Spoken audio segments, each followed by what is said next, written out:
Halo semua, perkenalkan saya Joshua Suryadharma. Saya merupakan mahasiswa kedokteran hewan Universitas Udayana.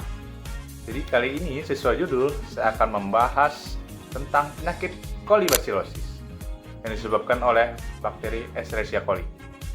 Saya tidak hanya akan membahas teori, tetapi juga dengan case report.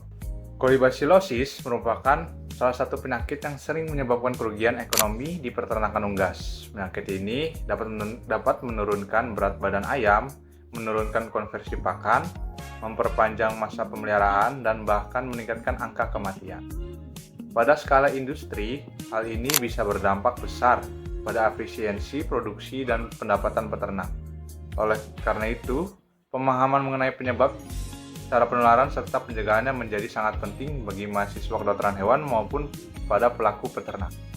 Penyakit ini disebabkan oleh bakteri Escherichia coli yang merupakan floral normal pada saluran pencernaan, tetapi jika strain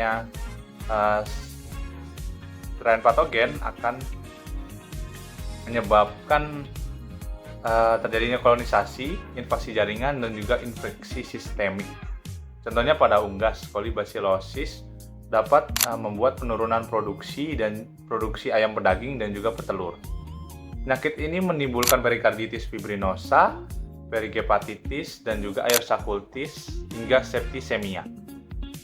Bakteri E. coli merupakan bakteri gram negatif yang berbentuk basil atau batang yang bersifat anaerob fakultatif, yang dimana dia dapat hidup dengan oksigen maupun tanpa oksigen.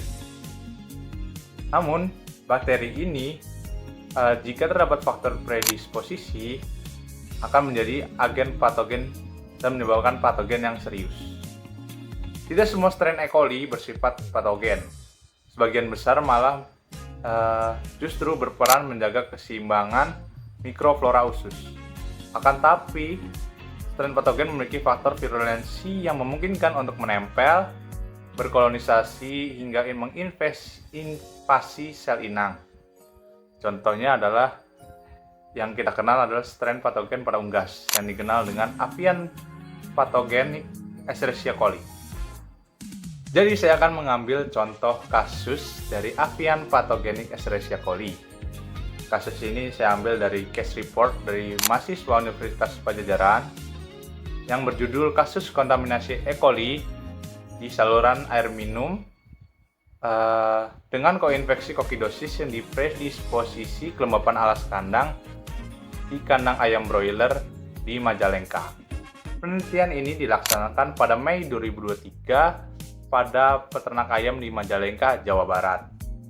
Kandangnya, peternakan ini terdiri dari 2 lantai kandang dengan populasi 19.700 ayam. Penelitian ini dilakukan dengan melakukan diagnosis patologis melalui analisis gejala klinis dan patologi anatomi dengan nekropsi, didukung dengan uji mikrobiologi. Data pendukung juga dikumpulkan dengan catatan peternakan seperti berat badan, konsumsi pakan, jumlah kematian, riwayat vaksinasi, dan juga pengobatan. Nekropsi dilakukan pada 3 ekor ayam yang berumur 18 hari dan juga diambil sampel jantung dan juga hatinya untuk uji mikrobiologis. Lalu sampel air tandon dan juga nipel pun diambil karena diduga terdapat kontaminasi bakteri E. coli yang berjumlah sangat mengkhawatirkan. Sampel feses pun diambil untuk mendeteksi adanya Oocysta eimeria sp. Sampel pun dibawa ke lab PT New Hope Farm Indonesia untuk dilakukan pengujian. Sampel air yang diambil diuji dengan kultur bakteri pada agar mekongki untuk menghitung jumlah koloni yang terbentuk per mili pada masing-masing sampel. Setiap sampel diinkubasi dengan suhu 37 derajat Celcius selama 24 jam. Dari hasil nekropsi ditemukan adanya infeksi saluran pernafasan dengan adanya eksudat pada trakea serta bintik-bintik putih pada kantung udara yang mengindikasi peradangan kantung udara atau air sakultis. Kedua ini merupakan tanda-tanda kasus kolibasilosis. Temuan ini sesuai dengan anamnesis dari peternak yang katanya mendengar adanya suara rales terdengar pada beberapa ayam. Temuan khas atau patologis dari penyakit E. coli adalah adanya peritonitis dengan penumpukan eksudat fibrinosa pada peritoneum. Ditemukan juga lesi yang mengarah pada kokidosis dengan adanya pendarahan di usus halus dan juga sekum. Didukung dengan feses yang berwarna merah dan juga mengandung darah menunjukkan adanya infeksi Eimeria sp. Uji dalam agar McConkie dari air nipple ditemukan adanya koloni bakteri sekitar 300 koloni yang melebihi batas toleransi aman kandungan E. coli dalam air minum unggas. Di sisi lain, hasil kultur dari air sampel tendon menunjukkan tidak adanya kontaminasi E. coli. Temuan ini menunjukkan bahwa yang menjadi faktor predisposisi dipertimbangkan adalah biofilm dan juga kerak pada dinding pipa air minum. Lapisan ini sulit ditembus klorin, sehingga perlu dilakukan flushing menggunakan hidrogen peroksida, asam sitrat, atau iodin untuk menjaga kebersihan air minum dan mencegah pertumbuhan E. coli. Dari kasus ini menunjukkan bahwa masalah kesehatan hewan tidak hanya disebabkan oleh agen infeksi seperti bakteri atau parasit saja, tetapi juga oleh manajemen peliharaan yang kurang baik. Air minum yang terlihat bersih belum tentu bebas bakteri, karena kontaminasi sering terjadi di bagian yang sulit dijangkau seperti pipa atau nipah. Hal ini juga menjadi pengingat bahwa pentingnya pengawasan kualitas air harus dilakukan secara rutin, bukan hanya saat ayam menunjukkan sudah gejala sakit. Jadi untuk penanganan kolibasilosis sendiri biasanya dilakukan pemberian antibiotik yang sesuai dengan hasil uji sensitivitas bakteri. Beberapa antibiotik yang umum adalah digunakan antara lain enrofloxacin, amoxicillin, atau doxycycline. Namun penggunaan antibiotik harus dilakukan dengan bijak dan di bawah pengawasan dokter hewan agar tidak menimbulkan resistensi. Selain itu, pemberian vitamin dan juga elektrolit juga penting untuk meningkatkan daya tahan tubuh selama masa pemulihan. Tidak kalah penting, perbaikan manajemen kandang, ventilasi, serta kualitas air minum harus dilakukan agar terapi berjalan efektif. Dengan demikian, penanganan tidak hanya bersifat mengobati, tetapi juga memperbaiki faktor lingkungan yang menjadi penyebab utama.